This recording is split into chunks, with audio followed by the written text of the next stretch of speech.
Well, Merry Christmas, everybody. How you doing tonight? Good? Good. Well, we can do better than that. Merry Christmas, everyone. That's right. Good to see you. If you don't know who I am, I'm Matt. I'm the pastor here, and we are so glad that you're here to spend your Christmas Eve with us, at least for this small moment of time, this small window to celebrate the real meaning of Christmas. And I just love, this is one of my favorite nights of the year. And so now Christmas can be one of those things. I want to ask this quick question. I have a couple questions, especially with the kids in the room. We had probably some more younger kids in the earlier service, but I can still ask this because we're kids of all ages here.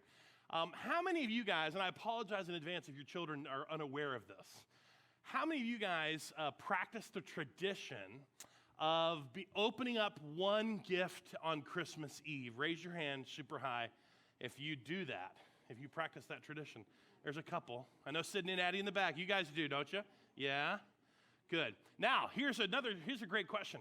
How many of you those that raised your hands, how many of it's always pajamas? Raise your hand if it's always pajamas. There you go. It's always, what a trick gift, right? You know what I'm saying? Yeah, see?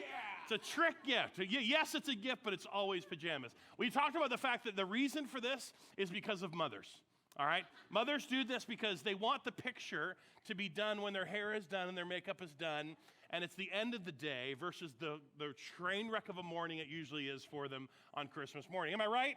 That's exactly what it is. Okay, so, but yeah, that's a tradition where it becomes something, Christmas is such a big deal that it's like, well, we want to get a little bit of a head start. Let's do at least one gift beforehand. Now, I ask that because there is kind of like two spectrums of people getting ready for Christmas, or at least having the feeling of Christmas, and it's very rarely like super excited compared to like Scrooge. I haven't met too many real honest to goodness, I hate Christmas kind of people, right?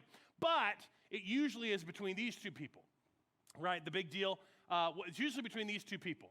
It's like Buddy the Elf excited or whatever, right? Now, let's just be honest. Go ahead and just, who's Buddy the Elf excited? Who gets that way at Christmas time? Yeah, that's right. Yeah, don't be ashamed. Don't be ashamed. Smiling's your favorite. It's fine, all right?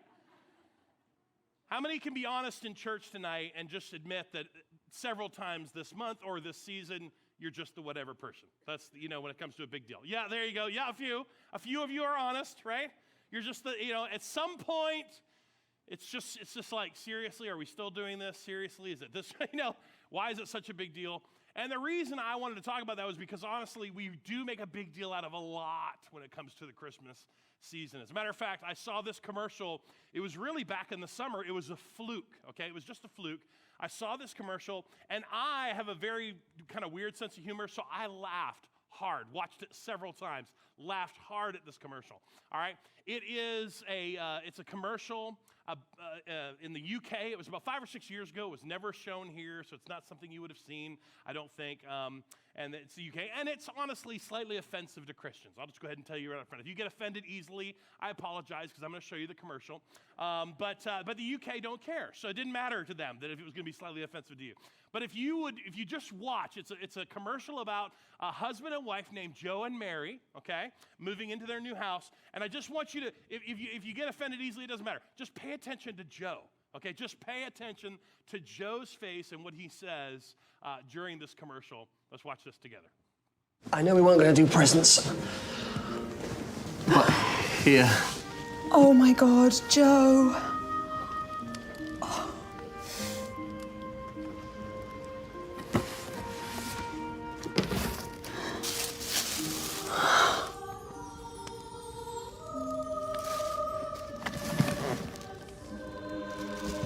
It's the most beautiful thing I've ever seen in my life. It's absolutely amazing. Evening. I heard you had a new bag. Well, yes, I literally just opened it. Lordy. Do you mind if I...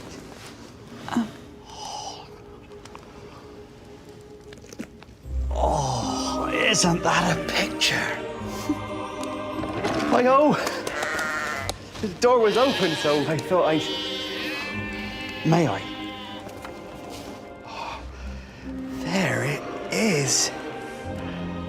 I wouldn't normally go for red, But that really works, doesn't it? Someone's a very lucky girl. Yes, I know. Sorry, traffic was a nightmare. We come bearing gifts.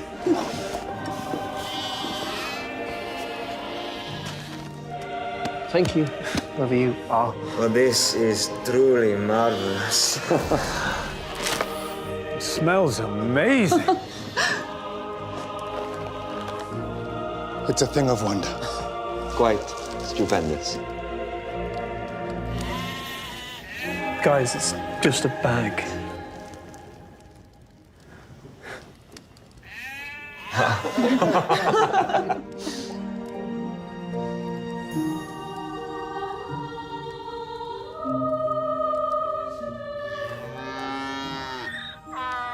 Is that your donkey?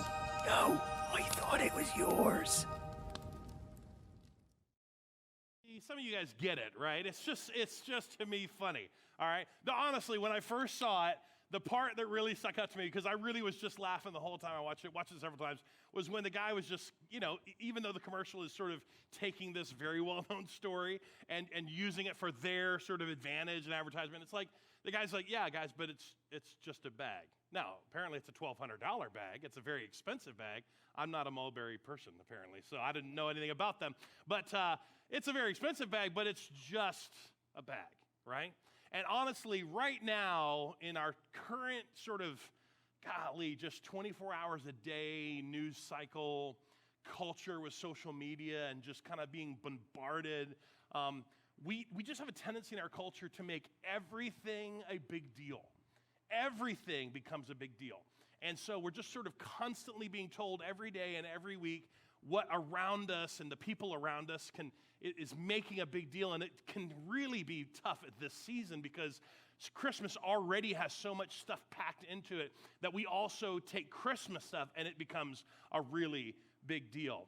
But the reality is, it's just like the commercials, it's really, it's like, it's just a bag, I mean, the big deals for us at Christmas sometimes is maybe it's the dinner you had today or tonight or a family gathering today or tomorrow. Maybe it's a gift. Maybe it's something. This is the season when, commercials show spouses buying $80,000 cars for their spouse without them knowing about it. That's insanity. You know what I'm saying? But that's what we see, right? But because we want to make a big deal out of it, and the reality is oftentimes when you have perspective, you can see, it's just a family gathering, right? It's just a gift.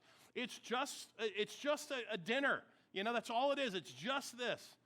Matter of fact, in this particular season, just like last year, I hate to say it, but there's a ton of people in our world that are going to spend so much mental and emotional energy and anguish over a virus than they will about the actual meaning of Christmas. And the truth is that when we make everything a big deal, we sort of miss what is actually a big deal, especially at Christmas. And so for us, we just wanted to kind of remind ourselves tonight, listen, Christmas is more than the things that we sometimes make a big deal. It's more than a holiday.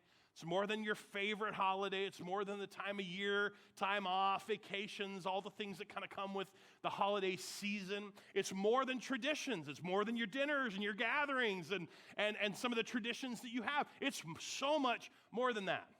It's more than a story. You'll watch some great stories, and maybe you've already this month with Santa and all sorts of other stories. The story that Pastor Don read, maybe you'll watch a movie like The Nativity, or you'll watch, I think The Chosen series has a new episode this year where it's the telling of Mary and Joseph and the baby Jesus. And so, it's a great story, but it's more than a story. We know that.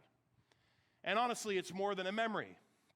It's more than the memories you have. It's more than the memories you shared with others. And it's more than just a moment and a memory for us to just appreciate. Because the big deal is that over 2,000 years ago, Jesus' birth just changed everything. It changed everything, historically, spiritually, for you and for me and for the world. 2,000 years ago, the birth of Jesus changed everything. Pastor Don read the Luke passage, sort of the chronological telling of the story of the birth.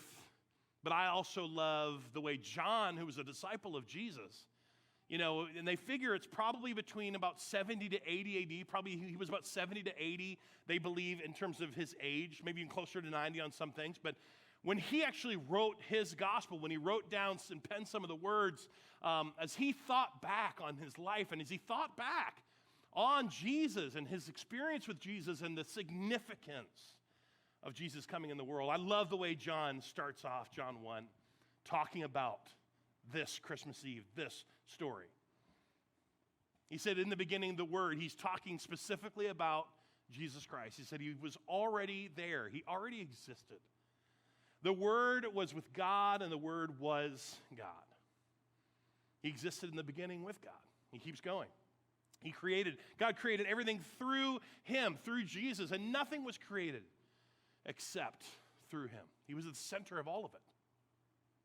And then it said the Word gave life to everything that was created, and his life brought light to everyone. And the light that shines in the darkness, and the darkness can never extinguish it. This is the way John, is in his reflection, looked back and talked about the significance of what changed everything for them. Is that the Word, Jesus, who was since the beginning, created all things, gave life to all things, and so much so that the darkness can never extinguish the light that he brought. And then you jump down to verse 9, it says, the one who is the true light, who gives light to everyone, he was coming into the world. That's what changed. And it was so significant. It was such an incredible moment. This was a big deal.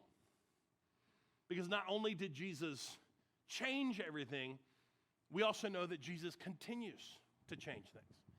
That he continues and changes everything with those who encounter him.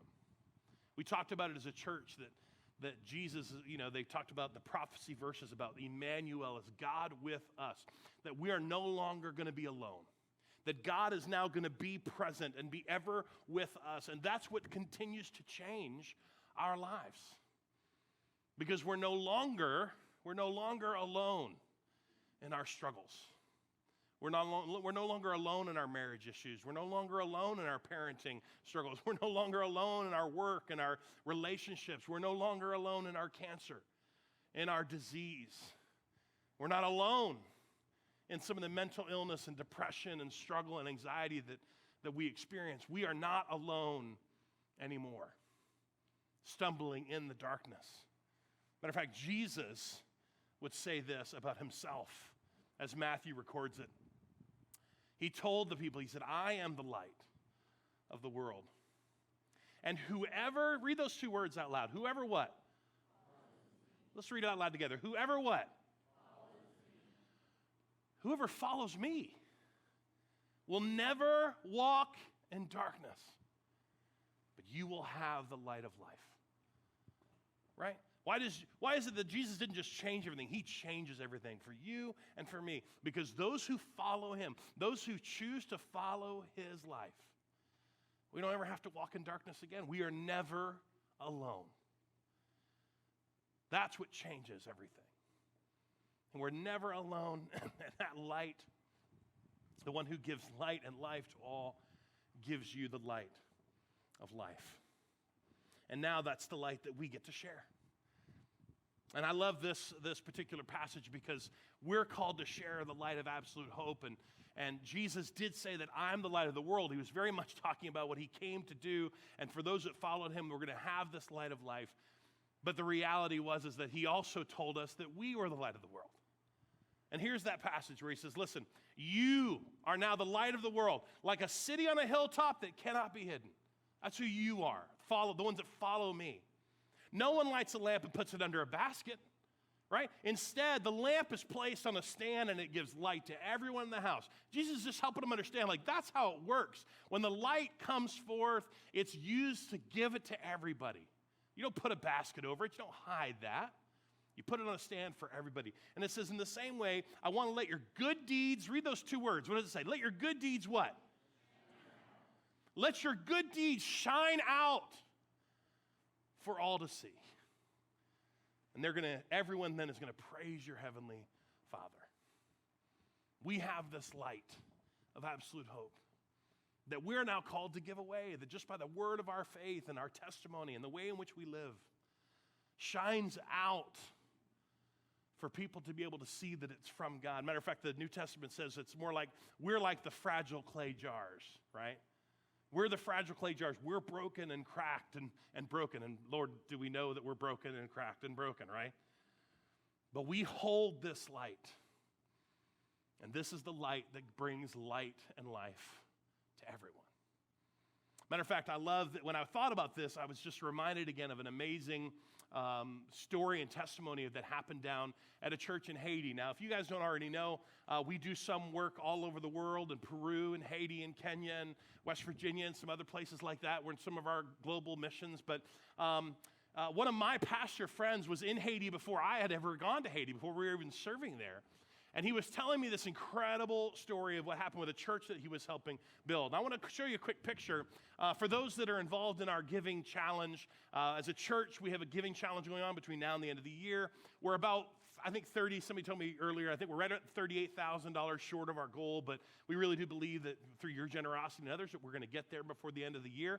And for us, it's one of the things, we give about 20% of that away, and about a third of that's going to help churches in Trevaux. This is in Haiti. This is one of the churches that we sponsor in Trevaux, and that's just a picture I took when I first went.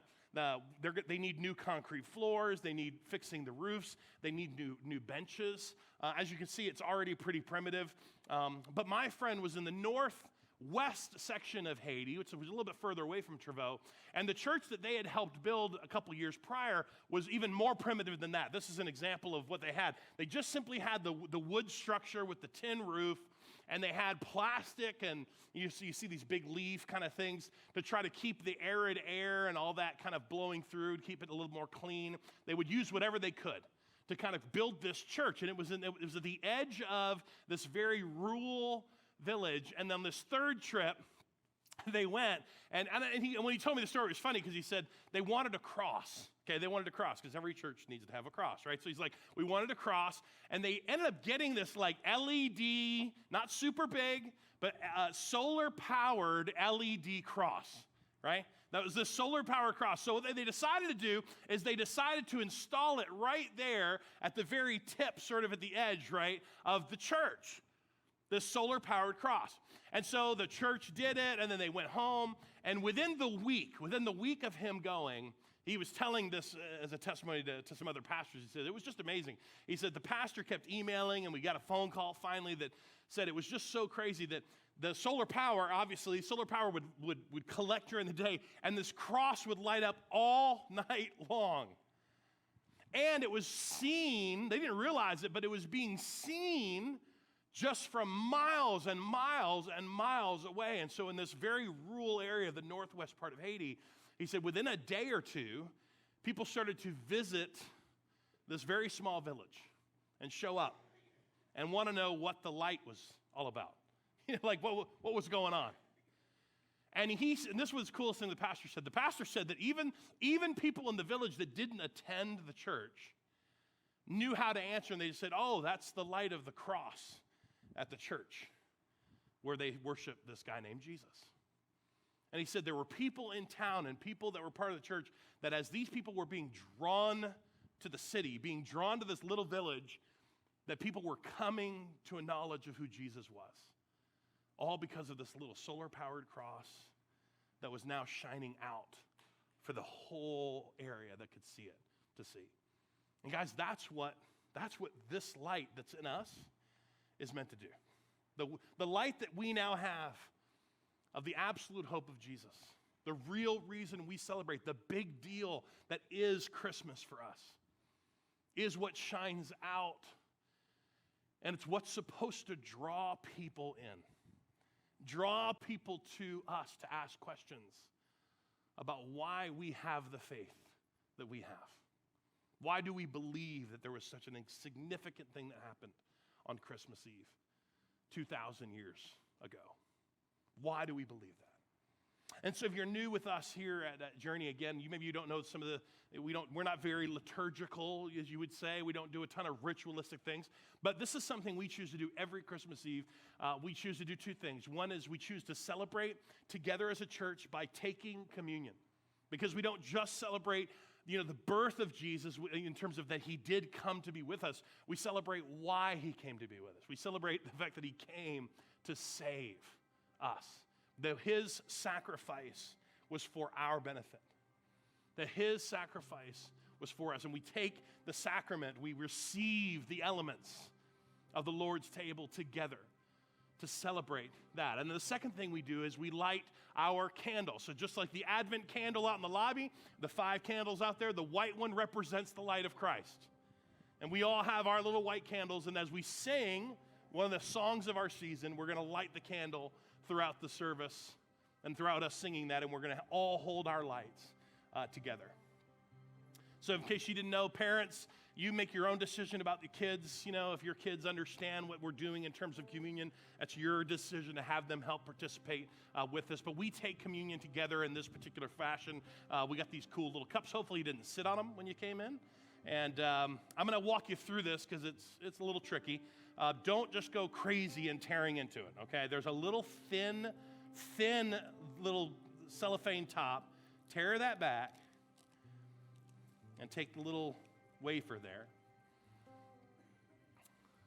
And I will say this, because this is the truth of the season, is that for most of us in the room, we receive the elements of the sacrament because we want to do this as we were told to do in Scripture, in remembrance of Jesus' sacrifice for us. But this really could be for you your first communion. Not in a kind of a Catholic way, but in a way that maybe you've never actually confessed Christ as Lord. Maybe you never received the gift that was given to you when he came to be Emmanuel, God with us. And so you can take this moment right now. If you want to give your heart and life to Jesus, this can be your first communion. And as we do this in remembrance of the sacrifice for him, you can do this right now as an acknowledgement that you have been walking in darkness and that you need the light that brings light to everyone, including you. So as we kind of do this together, again, whether this is your first communion or as you do this with me in remembrance of him, Scripture tells us that when Jesus took the unleavened bread and he broke it and gave it to his disciples, and he set the course and changed it all and said, guys, from now on, I want you to take this body broken for you, and I want you to eat it and do this in remembrance of me. Let's eat and take this together.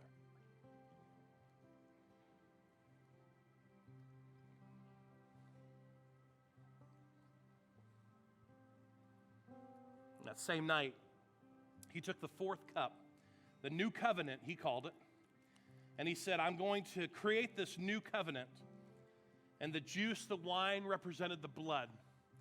And Jesus said, when he gave them the cup to drink, he said, this is my blood poured out for you. I want you to do this. When you drink this, I want you to do this in remembrance of me. And so we do this in the remembrance of his sacrifice for us. Let's take it together.